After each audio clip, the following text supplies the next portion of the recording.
Pengakuan hamil wanita sebelum dibunuh tak terbukti. Polisi ungkap faktanya.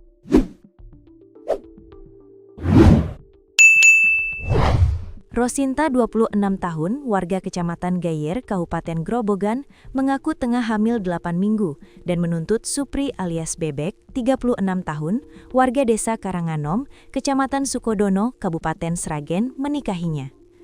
Korban ditemukan tewas di parit sawah di Jalan Bulakrejo, Blontongan, Desa Tangkil, Kecamatan Sragen, pada Selasa 31 Maret 2026 malam setelah terlibat cekcok dengan pelaku. Kapolres Sragen, AKBP Dewiana Syamsu Indiasari, menjelaskan bahwa awalnya terjadi pertengkaran antara korban dan pelaku.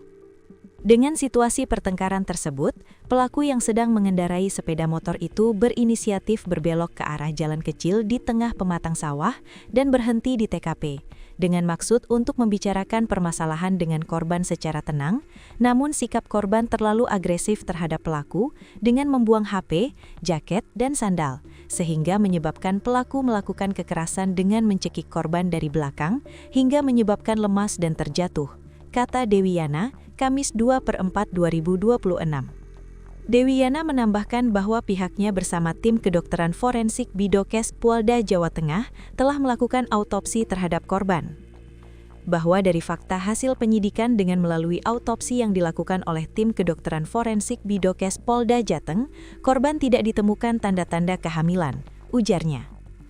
Pasca peristiwa ini, Dewiana mengingatkan pemilik usaha kos-kosan di Kabupaten Sragen agar lebih memperhatikan penyewa kos sesuai adab yang berlaku di masyarakat. Kami meminta kepada lingkungan, utamanya pemilik usaha kos-kosan, agar lebih memperhatikan penyewa kos untuk menggunakan kosan tersebut dengan adab yang berlaku di kemasyarakatan, di mana dalam peristiwa ini, adanya kebebasan penggunaan sarana kos oleh pasangan tidak sah yang akhirnya menjadi motif penyebab peristiwa pidana, jelasnya.